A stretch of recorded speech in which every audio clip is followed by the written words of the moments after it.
प्यारे दोस्तों, अस्सलाम वालेकुम। आप देख रहे हैं इरफानी नेटवर्क यूट्यूब चैनल और मैं हूं मोहम्मद इरफान, झारखंड। दोस्तों, आज का वीडियो काफ़ी सनसनीखेज है।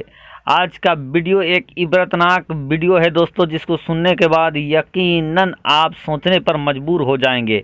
आज का वीडियो एक लालची इंसान और नागिन के ऊपर है।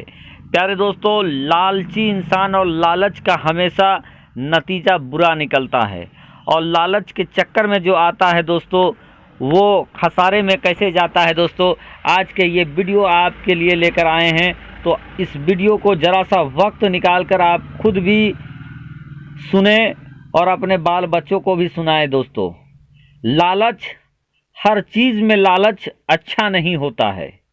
कुछ चीज़ ऐसे हैं जिसमें लालच करना चाहिए, नेकियों में लालच करना चाहिए, लेकिन दूसरी चीज़ों में लालच किस तरीके से आपको तबाह बर्बाद कर देगी दोस्तों, इस वीडियो में आपके सामने रखने वाले हैं। उससे पहले आदबन गुजारिश करेंगे, अगर आप पहली बार मेरे यूट्यूब चैनल इरफानी नेटवर्क में विजिट कर रहे हैं तो जल्दी से मेरे चैनल को कर लीजिए सब्सक्राइब। साथ ही साथ बेल के बटन को ऑन कर दें और ऑल नोटिफिकेशन के ऑप्शन को दबा लें, ताकि आने वाला हर वीडियो सबसे पहले आप तक पहुँच सके। प्यारे दोस्तों, ये एक इबरतनाक वाक़या जो आपके सामने लेकर आए हैं। ये वीडियो दोस्तों, एक इंसान के यहाँ एक सांप नागिन हुआ करती थी और उस नागिन का ये फेल होता था कि वो सांप सोने का अंडा दिया करती थी। जब वो नागिन सोने का अंडा दिया करती थी तो उसका मालिक काफ़ी खुश हो जाता, उससे मोहब्बत करता। दोस्तों, ये काम, नागिन का काम बदस्तूर जारी रहा और जब वो बहुत सारा वो सोने का अंडा दे चुकी वो सांप, तो एक दिन ऐसा होता है कि वो नागिन उस इंसान के एक पालतू बकरी को काट देता है और काटने के फ़ौरन बाद ही, इस कदर विषैला वो नागिन होती है कि काटने के फ़ौरन बाद ही उस इंसान की बकरी मर जाती है। अब जब बकरी मर जाती है तो उसके घर वाले जो थे, बेटा बीवी, काफ़ी गुस्से में आते हैं और वो ढूंढने लगते हैं कि नहीं, इस नागिन को हम मार कर ख़त्म कर देंगे, नहीं तो ये सबको मार डालेगा। बहरकैफ जब सारे लोग तलाश कर रहे थे उस नागिन के, तो वो मालिक आ जाता है और आने के बाद ये पूछता है कि आखिर क्या माजरा है। सारे लोग कहते हैं कि उस नागिन ने, जो कि सोने की अंडा देती है, उसने हमारे पालतू बकरी को काट खाया, जिसके बाद उसकी मौत हो गई। अब ये सुनना था कि वो इंसान सोचता है कि जो मरा है वो तो बकरी ही है ना। बकरी के एवज में वो सोने का अंडा देती है और सोने का अंडा बकरी से कई ज़्यादा कीमती होता है। बस उसने यही बात अपने घर वालों को समझा दिया। उसके घर वाले भी लालच में आ जाते हैं कि ये अगर वो सांप रहेगा तो वो आइंदा दूसरे जानवर को नहीं काटेगा और वो सोने का अंडा देता रहेगा। बहरकैफ दोस्तों, फिर कुछ दिन ऐसा हुआ कि वो नागिन सोने का अंडा देते रही और फिर एक दिन ऐसा होता है कि उसने उसके पालतू गधे को काट लिया। अब गधे को काटने के बाद दोस्तों, फ़ौरन वो गधा मर जाता है।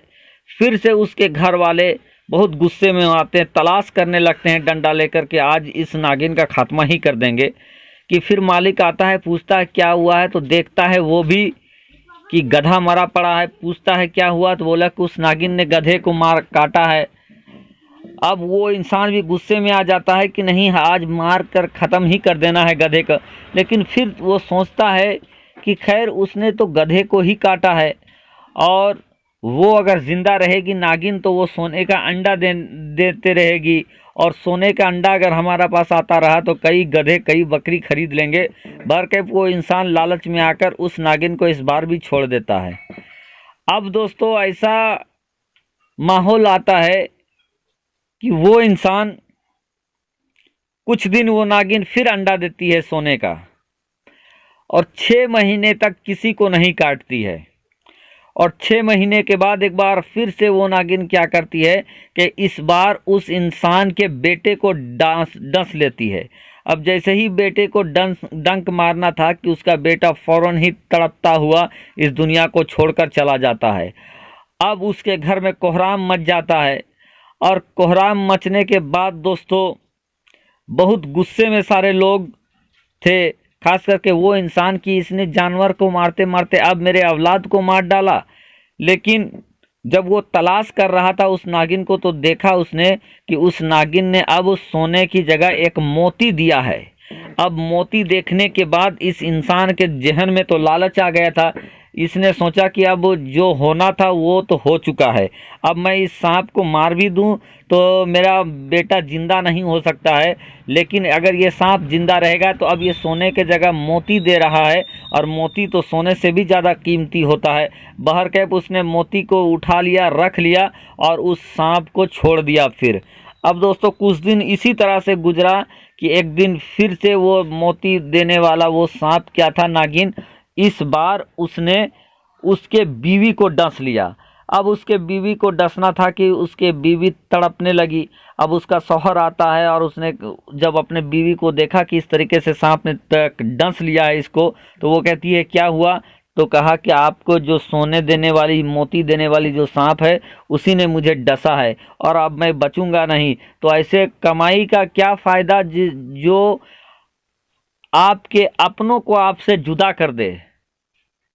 और दोस्तों ये कहते हुए वो उसकी बीवी भी इस दुनिया को छोड़कर चली जाती है।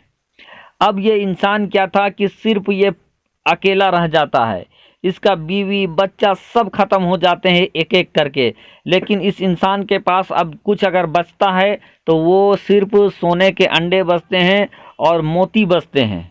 दोस्तों अगर इस इंसान ने जिस वक्त वो उस सांप ने अगर बकरी को काटा था, उसी वक्त अगर इस इंसान ने अगर सांप का खात्मा कर देता तो उसके बच्चे भी बचे होते, उसकी बीवी भी बची होती। लेकिन उसने लालच किया और लालच के वजह ये हुआ कि एक एक करके उसका बकरी भी मर गई, गधा भी मर गया, बेटा भी मर गया, बीवी भी मर गया। अब क्या था दोस्तों कि कुछ दिनों तक फिर उस सांप ने किसी को कुछ नहीं किया और अब ये इंसान अकेला पागल की तरह रहने लगा। और ये सांप आता फिर उसके पास आके कभी सोने का अंडा देता, कभी मोती देता, और ये मोतियों को उठाकर रखने लगा। और रखते रखते दोस्तों एक दिन ऐसा भी आता है कि वो नागिन आकर उस इंसान को डस लेती है। अब जब उस इंसान को डस लेती है तो वो इंसान दर्द के मारे तड़पने लगता है और अब उसको ये बातें समझ में आने लगती है कि अगर काश मैंने पहले ही दिन अगर इस नागिन को आज मार दिया होता तो आज मैं भी जिंदा होता, मेरी बीवी भी जिंदा होती, मेरे पूरा खानदान जिंदा होता। अगर मैं लालच नहीं करता तो आज सारे के सारे बचे होते। इधर इसकी पुकार सुनकर उसके आस पड़ोस के लोग भी आ जाते हैं और आने के बाद ये देख पूछते हैं क्या हुआ, तो उसने कहा कि सांप ने डसा है।